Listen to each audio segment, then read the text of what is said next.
Hello and welcome back to another episode of Cranky Conrods.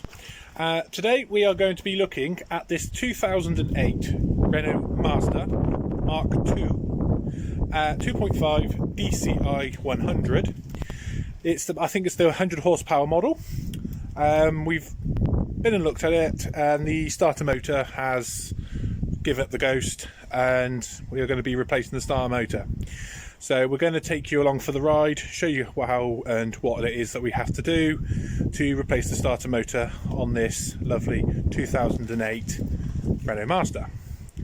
I'll turn you around and we'll have a quick look underneath. I'll show you where the starter motor is, and I'll show you the processes of actually taking it all apart and so on, because it's quite a fiddly little thing. So yes, video might be in two parts, maybe one. We'll see how it goes time wise. Okay, you join me underneath this 2008 Renault Master, and we are going to be replacing the starter motor. And the starter motor is right up here on the 2.5. It might be on the Mark 1 2.5, not sure, but it is on this one. The starter motor is here, right above the oil cooler and the oil filter housing. So to do this job, we are going to have to remove, excuse my finger, it's a bit tight under here with a big gut like mine. We are going to have to take out the bottom of the intercooler pipe and the throttle valve to get the back of the starter motor to come across and be able to get it out. So I'm going to take this intercooler pipe off, which is just here, just a normal Jubilee clip. It's nothing special, but once we've got this out, I'm going to show you how to get the bottom of the valve out, and so we can start getting the starter motor out. Okay, so let me just turn this around. Now you can actually see the back of the starter motor, which is just here. The bottom of the valve has to come off to get the starter motor to come across and being able to get the access to get it out. But before we touch anything of this on the back of the starter motor, if it will focus, there we go, we are going to be removing the battery, because it's obviously, you know, we're dealing with electrics and everything else, so we're just going to remove the back of remove the battery and go on from there. Okay, so you join me in the van where the battery is. Obviously that's your live terminal, 10mm on the end, and your bolts goes around that. It's in the centre of the van, underneath that big rubber mat. You take that rubber mat off, then you're confronted with that. You undo the 4 bolts around the edges. Make sure you use a bit of WD-40, because a bit of heat sometimes, because they can snap and give you a bit of a problem. But yeah, I'm not liking this absolutely at all in the slightest. So I think we will most definitely be looking into this, because that's no good. But I know what you're going to be saying. Well, if that looks like that, that'll be why your starter motor's burnt out, blah blah blah, or that'll be why it's turning over slowly. No, the starter motor is the battery's fully charged. Sorry, I'll get my tongue in. The battery's fully charged. You turn the van on, you start the van, it works fine, but after 2 cranks, the battery goes down, and the starter motor starts drawing a lot of voltage, and it drops the voltage down to about 6.8 to 9, the variance. But as soon as you let the battery rest for a little while, it will come back up to 12.5, which it will start again. Quite happy. But in my opinion, this isn't a fault at the moment. It is a fault, but it's not a fault at the moment. But it is something we are going to have a look into and find out what the hell. But yeah, we will be putting a direct feed from here. I mean, all this is quite loose, so But yeah, this van has had a brand new battery, and after about 3 days it goes flat, because the starter motor's drawing quite a bit out of it. So now we've disconnected all of this, this is all out of the way. You know, we're going to get on now, take the bottom of the throttle valve out and start getting the starter motor ready to come out. Okay, so you join me back underneath the van. Now, I have brought the light with me. So, to remove this bottom valve, you got one there, and if I can try and sneeze you up in there and show you. Okay, so I've just got back with a screwdriver. What we're going to do is just slot that up in there like that. It's quite tricky to do this one-handed, or you know, up in here. There you go, little click, and boom, straight off. So that's the plug for the valve here. There is a bit of oil in it, but I think this van, we'll have a look at the mileage in a minute, but I think the van, when we get this starter motor back in, I think this van's done about 300,000 kilometres or 300,000 miles, something like that. But it's been to the moon and back. But I'll get them 3 bolts out and I'll show you where we're at then. Be back in a minute. Okay, so we have now got the throttle valve, or the air valve, removed, and as you can see it's quite grotty where the gasket is, which is just here, which indicates she's been having a bit of a boost leak in this area. So what we're going to do is we're going to order up a gasket, another gasket for it, and whatever is needed to make this job right, because like I say folks, you know, it's pretty hard to not screw this job up. I mean, it's pretty thing. There we go. I knew I'd get there in a minute. There we go. So there's the gasket. It's not in the best of condition, looks a bit, to be honest, but we'll get a new one and we'll go on from there. But do make sure that when you remove stuff, put the bolts in where they come from, set that to the side like over there, with the bolts in, so when you come to putting it back together like so, you know, I have 3 bolts for that, and that's just set to the side, and you know where everything goes when we go put it back together. So now we come in for the fun stuff. And there we go, back at the starter motor, all the fun, all the glory. I mean, already there's a bolt missing out of this starter motor, which we will be putting another one back in it, because I've just noticed that just on camera that we've got a starter motor bolt missing. Now the other starter motor bolt is pretty tricky to see. Sorry, I believe, no, wrong way George, where are we? There we go. Right, so at the top here you've got a starter motor bolt here, so that looks like the one that we might be missing, or that's the one we're missing.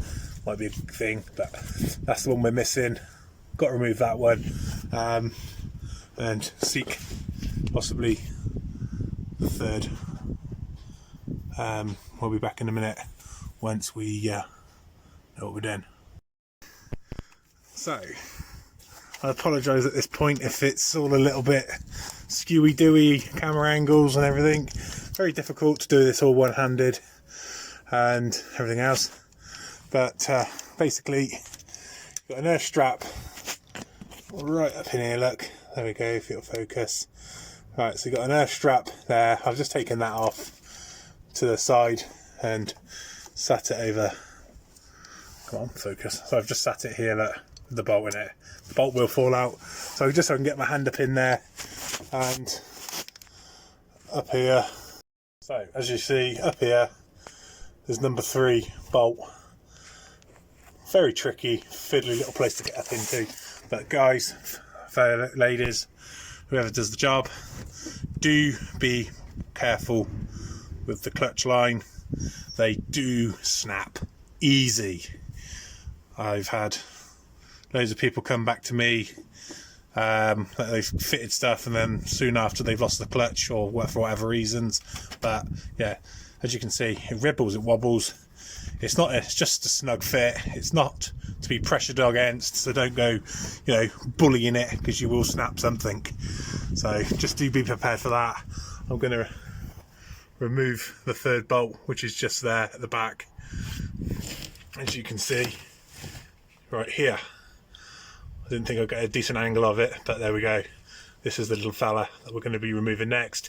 That's going to remove the starter motor, so you've got that one there. You got the earth lead that goes in there, which I removed so I can get my hand up in here easier.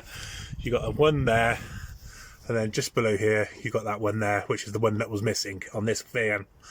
So without further ado, we're going to pop that one out, pop the back of the thing out, get the starter motor out, and we are going to invest it, you know, see what's going on with the back of the starter motor together on camera.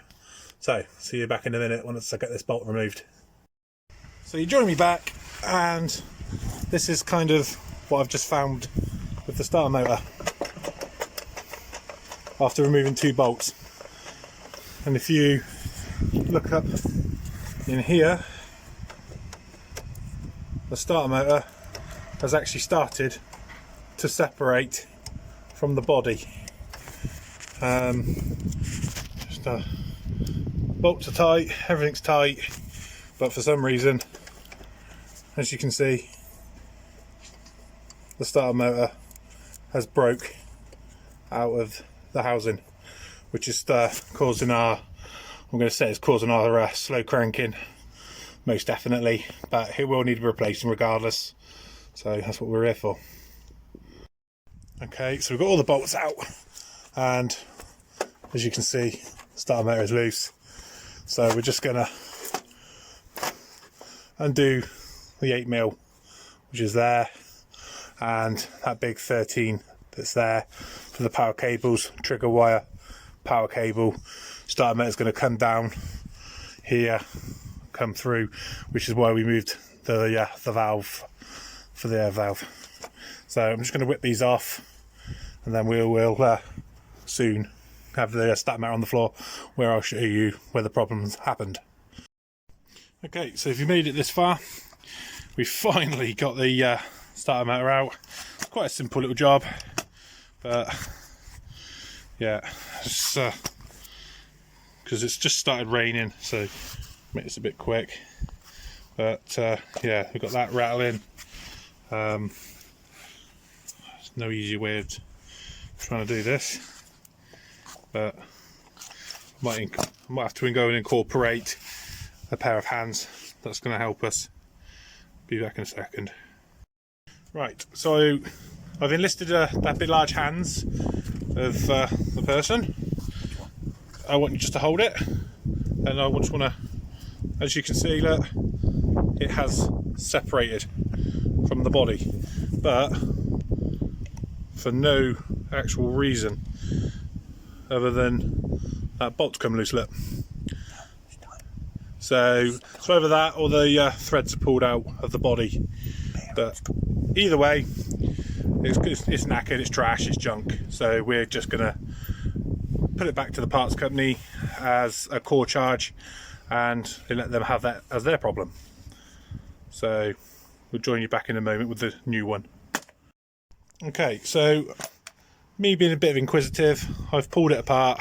So for those who want to see what it looks like inside a starter motor that hasn't, you've just got a mechanical gearbox that spins round, and the centre gear, you know, goes in there, spins into a gearbox. This throws out through that, and it engages with the engine and whatever, and does its thing. But if I bring you in close, this here is absolutely trashed. That brush just pinged out, flew about and everything else.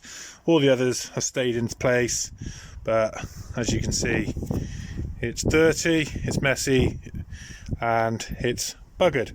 So I'm going to pay the core charge on this one, just so I could show you basically what's happened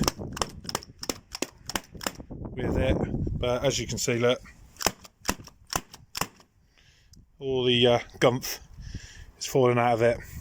Obviously I wouldn't go recommending that you do that with any other starter motor if you're going to reuse it, but basically there's the two long bolts that go into it. They've literally just corroded out of the body of the starter motor, which is therefore either it's got an issue, a problem, I don't know, but either way it's junk. And here's the basic cheap run-of-the-mill starter motor to go in it. You know, we'll get this thrown back in and we'll get it going again. So it's just a repeat of what we've done to take it apart, but we'll put it back together step by step again for you guys to see, and then we'll obviously crank it, and then we'll see how it all goes. See you in a minute when I got the starter motor back in. Right, okay, starter motor's back in. We're just currently nipping up the 13mm bolts here. Now, don't tighten this up too tight. You will strip it and you will bust it. It is literally like 5 newtons, 6 newtons. It's absolutely nothing. It's just a snug fit. I know it's a 13mm bolt and you think you can swing on it. Don't. It will break. Simple as. Right, this little fella is your trigger wire, and he goes back on there. They've given me bolts with this, brand new nuts with this thing. I've thrown them away. They're cheap and nasty, kind of a bit like the starter motor, but you know, the starter motor was £120. I wasn't going to pull the parts cannon, you can call it that, you know, on a £250 alternator. So at the end of the day, I had a gut feeling it was a starter motor. You know, with the ampage draws and everything it was drawing out of it was just absolutely ridiculous. So we're just going to put this back together now, get this whole thing back in and spank it over, and hopefully the engine comes up the top where we turn it over. So I'll be back in a minute when I've just done these, and I'll show you. We're just going to put that back together for now, just to get it running basically, and I'll advise them that, you know, got to get a new gasket and stuff, and then probably come back and do that again at a later date. But you know, it is to be what it is. You know, customer, client, friend, whatever you want to call it, is saying they just want it to start and run again. So that's what we're going to do, get it started running and driving again, and they can mess about with that at a later date. So, you know, we'll just get this back together now, and I'll show you what we're going to do. Right, see you in a second. Right, so the air valve is back in. This is our plug. Goes back in. Come on, where are you? There you are, there you are. How do you do? Click. That's nice and tight. Right, I'm just going to hit the cooler back on, like so.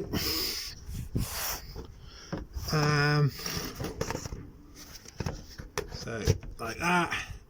We have got to address the boost leak, which is just here as well, and that is pretty much it for the Renault Master of starter motor.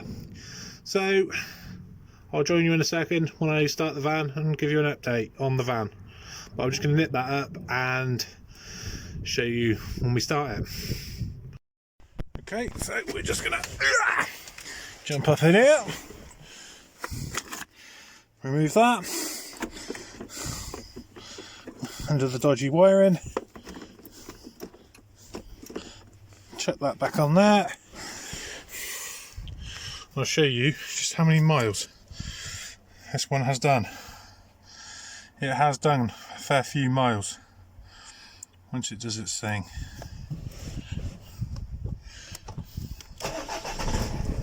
Wowzers! That started up absolutely amazing. Absolutely amazing. Oh shit. Oh, wrong button. There we go.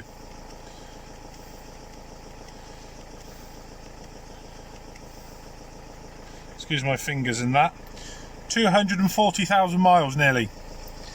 So she's done nearly getting on for 250,000 miles. Purrs like a kitten. Obvious engine lights on, and the service light. Other than that, she's a good one. Purrs like a kitten. Right, I hope this video was interesting. If I can get you to share, like and subscribe, I would be really much appreciated. If this is the sort of things that you like, and I hope to see you in the next one. Peace out.